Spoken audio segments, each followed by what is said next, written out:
Széttépve szenvedsz a szavaim végén, Isten sem szakítja le rólam ezt az életérzést, amit a rap okoz, ezt a verbális vérzést. Az élet gyakran pofoz, de én állom a kiképzést. A szavam szabad lett, mint egy kutya kiveszed. Basszhatod a jövőd, a múlton jár az eszed. Rossz fát a tűzre bármikor tehetsz, kis gárgyien elveszem az eszed. A sok buzikig velem kikezdett, csak reszked, de ki belém áll már az első szónál vesztett.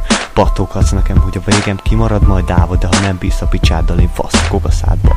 Tini kurvák az utca szélén, mini ruhába várják a nagy fost, mint benyomnak majd hátra.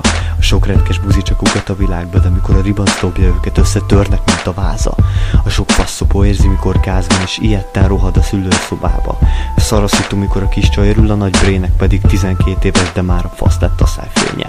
A sok buzi csak csillog a csőgatjába, aztán ha gáz van, rácuppannak egymás faszára. A 40 éves állat a 10 éves csajt a porig alázza, mert van az, hogy az arcára kirázza. Nézd körül, baszod, nézd meg, miben élünk. A politikus kutyák lopják a pénzünk.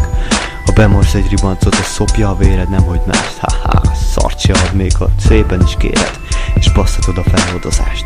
Máig nyakig szarban úszok a trében, ki tudja, miről beszélek, ő már a testvérem.